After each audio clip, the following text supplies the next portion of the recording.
Топ-9 величайших городов Персидской империи. На пике своего могущества Персидская империя простиралась от Гиндукуша на востоке до побережья Малой Азии на западе. На этой огромной территории империя Ахеменидов была разделена на несколько провинций, называемых сатрапиями. В этих провинциях располагались одни из величайших городов Ближнего Востока. От королевских столиц, таких как Пасаргады и Персиполь, до административных центров, таких как Сузы или Вавилон. Здесь мы расскажем об истории этих населенных пунктах в период Ахеменидов и о том, что с ними произошло. Пасаргады – первый великий город Персидской империи. После того, как Кир Великий поднял восстание в 550 году до нашей эры и победил медян, он начал утверждать Персию как доминирующую державу. Чтобы отметить свою великую победу, Кир начал строительство города-дворца, достойного короля. Этим местом стал Пасаргады. Место, которое выбрал Кир, находилось на плодородной равнине у реки Пулвар. На протяжении 30-летнего правления Кира Пасаргады стали религиозным и королевским центром его растущей империи Ахеменидов. Мощная крепость охраняла северный проезд к городу, а великолепный Королевский парк стал его главной достопримечательностью. На этот сад повлияли другие известные ближневосточные империи, такие как ассирийцы, но он также установил свои собственные традиции. Сад был разбит по геометрической схеме с водными каналами, чтобы пышная листва вокруг центрального бассейна оставалась пышной. Простые постройки вокруг сада были спроектированы так, чтобы не умалять красоты парка. Кир также построил по крайней мере 2 дворца в Пасаргадах, а также Ападану или вестибюль, где часто бывали сановники. Пасаргады – это место упокоения самого Кира, и его простая, но внушительная гробница продолжает оставаться одним из самых любимых памятников Ирана. Персиполь – жемчужина в короне Ахеменидов. После непродолжительного правления сына Кира Камбиза трон занял Дарий Великий. Желая оставить свой след в истории Персидской империи, Дарий начал строительство собственного города-дворца. Он построил свою столицу Персиполь примерно в 50 километрах вниз по реке от Пасаргад.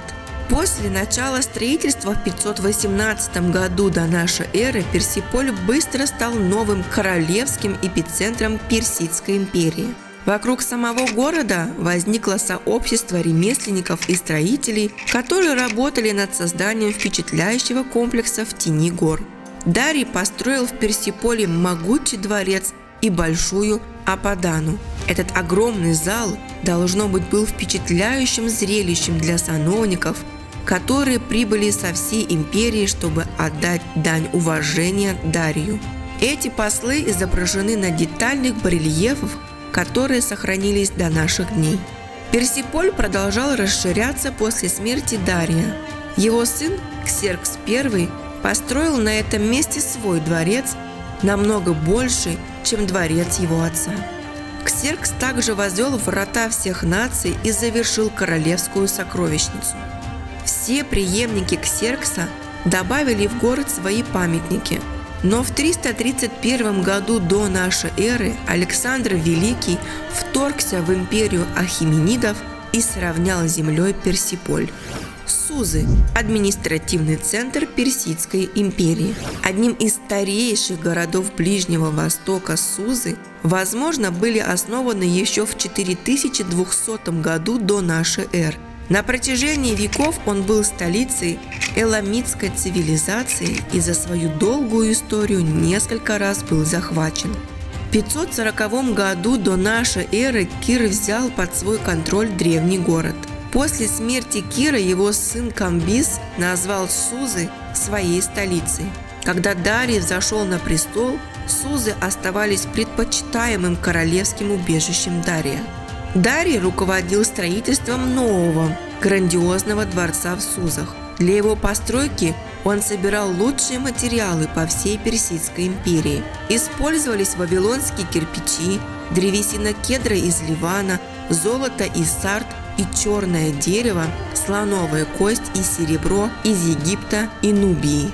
Будучи административным центром империи ахеменидов, Дарий позаботился о том, чтобы сузы имели хорошие связи. Город образует один из главных центров Персидской королевской дороги, обширного маршрута протяженностью 1700 миль, соединяющих далекие города империи. Сузы пали перед Александром во время завоевания молодого македонца, но не были разрушены, как Персиполь. Сузы продолжали функционировать как важный центр для последующих империй, правивших Персией, таких как Парфяне и Селевкиды. Экбатана – первое завоевание Персидской империи. Когда Кир восстал против медян, чтобы основать персидское государство, его противником был царь Астиаг. Согласно греческому историку Геродоту, Астиагу было видение его внука, узурпировавшего его трон. Чтобы этого не произошло, Астиаг приказал убить ребенка своей дочери. Но его генерал Герпак отказался и спрятал ребенка. Возможно, сообщается, что этим ребенком был Кир Великий. В конце концов, Кир действительно восстал, чтобы свергнуть Астиага, который вторгся в Персию, чтобы подавить восстание. Но Гарпак, командовавший половиной армии, перешел на сторону Кира. Кир вошел в Экбатану и объединил срединную столицу своей.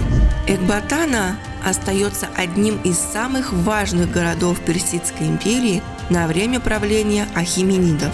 Он стал важным административным центром, а также излюбленной летней резиденцией нескольких персидских царей. Город представлял собой грозную крепость, которую окружали 7 концентрических крепостей, хотя Геродот может это преувеличивать. Как и многие города империи ахеменидов, Экбатана пала под властью Александра Македонского в 330 году до нашей эры. Именно здесь Александр приказал убить одного из своих генералов, Пармениона, по подозрению в государственной измене. Сарды – монетный двор империи ахеменидов. Покорив Экбатану, Кир продолжал усиливать персидское влияние по всему региону. В Лидии, царстве, охватывающем часть Малой Азии и ионических греческих городов, царь Крес был потревожен. Он был союзником и зятем Астиага и стремился выступить против персов. Кир победил Креза в битве при Тимбрии. По традиции Крес отказался от участия в конце сезона кампании. Однако Кир погнался за ним и осадил Сарды. Крес покинул неохраняемый нижний город, где жили бедняки, и укрылся в цитадели наверху. Кира нельзя было остановить, и он окончательно итоги взял город в 546 году до нашей эры. Лидия была богатым королевством, а теперь находится под контролем Персидской империи. Богатство Сардиза происходило от его золотых, серебряных монетных дворов, что позволило лидийцам стать первой цивилизацией, чеканившей чистые золотые и серебряные монеты. Сарды управляли одной из важнейших провинций Персии, а также являлись последним городом на Персидском королевской дороге. Греческие войска сожгли Сарды во время Ионического восстания. Дарий в ответ подавил восстание и разрушил греческие города-государства Эритрию и Афины. Сарды были перестроены и оставались частью империи ахеменидов до сдачи Александру в 334 году до нашей эры. Вавилон – символ персидского владычества. В 539 году до нашей эры Кир Великий вошел в Вавилон как мирный завоеватель. Захват Вавилона, одного из старейших и важнейших городов Месопотамии, закрепил за Персией статус доминирующей державы на Ближнем Востоке. После победы над армией царя в битве при Описе войска Кира достигли города. Вавилон был слишком силен для длительной осады. В то время как Вавилон отмечал важный праздник перцы отклонили Евфрат, чтобы пробить стены. И Кир, и Дарий уважали престиж Вавилона, позволяя городу сохранять свою культуру и обычаи. Оба царя посещали важные религиозные праздники Вавилона и очень серьезно относились к своему титулу царя Вавилона. Вавилон оставался важным административным центром и местом искусства и обучения. Кир и Дарий санкционировали грандиозные строительные проекты, особенно в пользу могущественного духовенства Мардука, бога-покровителя города. Но когда Вавилон восстал против высоких налогов во время правления Ксеркса, он сурово наказал город, якобы разрушив священную статую Мардука. Когда Александр поставил империю ахеменидов на колени, Вавилон стал одним из его самых ценных завоеваний. Он приказал городу не причинять вреда, и тот продолжал процветать. Мемфис – персидская столица Египта. Египет снова и снова был проблемой для Персидской империи с двумя отчетливыми периодами правления ахеменидов. После смерти Кира его сын Камбис вторгся в Египет и покорил его в 525 году до нашей эры. Мемфис стал столицей египетской сатрапии, начиная с первого периода правления персов в Египте, 27-я династия. Мемфис был одним из старейших и важнейших городов Египта. Именно здесь были коронованы все фараоны и находился храм Птаха. Когда на престол вступил Дарий, вспыхнуло несколько восстаний, в том числе в Египте. Дарий подавил восстание, проявив благосклонность к египетскому духовенству. Он будет продолжать эту политику на протяжении всего своего правления. Дарий завершил строительство Суэцкого канала и кодифицировал египетские законы. Он также построил несколько храмов для египетских богов. Но во время правления Ксеркса Египет снова восстал. Ксеркс безжалостно подавил восстание, но его преемники продолжали испытывать трудности.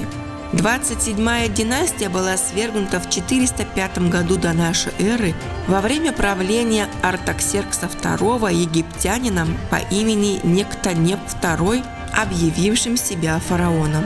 В 343 году до нашей эры Артаксеркс III завоевал Египет и восстановил Мемфис в качестве столицы, чтобы начать второй период правления ахеменидов как 31-я династия. Но это длилось недолго, так как Египет добровольно сдался Александру в 332 году до нашей эры. Тир – военно-морская база персидской Финикии. Когда Кир завоевал землю для своей зарождающейся Персидской империи, финикийские города, государства вдоль побережья Ливана были быстро аннексированы. Кир захватил Тир в 539 году до нашей эры, и первоначально финикийским городам-государствам было разрешено сохранить своих королей. Блестящие мореплаватели и успешные торговцы, финикийские города открыли для Персии новые экономические возможности. Тир стал богатым и известным благодаря торговле пурпурными красителями, сделанными из морских улиток мирекс, а также другими товарами, такими как серебро. Тир и другие финикийские государства также оказались полезными военными союзникам. Однако были и инциденты. При организации экспедиции по захвату Карфагена король Камбис обратился к услугам Тира. Однако город отказался атаковать своих потомков. Во время греко-персидских войн финикийцы составляли основную часть военно-морских сил, развернутых Дарием и Ксерксом. При более поздних персидских правителях Тир восставал несколько раз, в том числе в 392 году до нашей эры по настоянию Афин и Египта. Тир был свободен от персидского правления на 10 лет, прежде чем восстание закончилось. По иронии судьбы, Тир был финикийским городом, которое сопротивлялось Александру, когда остальные сдались. К сожалению, это привело к печальному известному разрушению города в 332 году до нашей эры. Милет – греческий подданный Персидской империи. На греческой керамике килик изображен перс, сражающим с греком около V века до нашей эры. До прихода персов Милет был процветающей греческой колонией в Ионии на побережье Малой Азии. Город был центром торговли и обучения, и именно здесь родился первый греческий философ Фалес. Милет попал под командование Персии, когда Кир победил царя Лидии Креса в 546 году до нашей эры. Вся Малая Азия попала под власть персов, и Милет продолжал оставаться важным торговым центром. Однако Милет доставил неприятности персидским царям. Именно Аристагор, тиран Милета, спровоцировал ионическое восстание против правления Дария Великого в 499 году до нашей эры. Аристагор был поддержан Афинами, но потерпел поражение в 493 году до нашей эры в битве при Ладе. Дарий приказал убить всех мужчин в Милете, прежде чем продать оставшихся в живых женщин и детей в рабство. Когда его сын Ксеркс не смог завоевать Грецию, Милет был освобожден коалицией греческих войск. Но после того, как Каринфская война была завершена Персидским договором, империя Ахименидов вернула себе контроль над Милетом. Александр осадил город в 334 году до нашей эры, и его захват Милета был одним из первых актов падения Персидской империи. Аудиорассказы от Эдемы Лайв.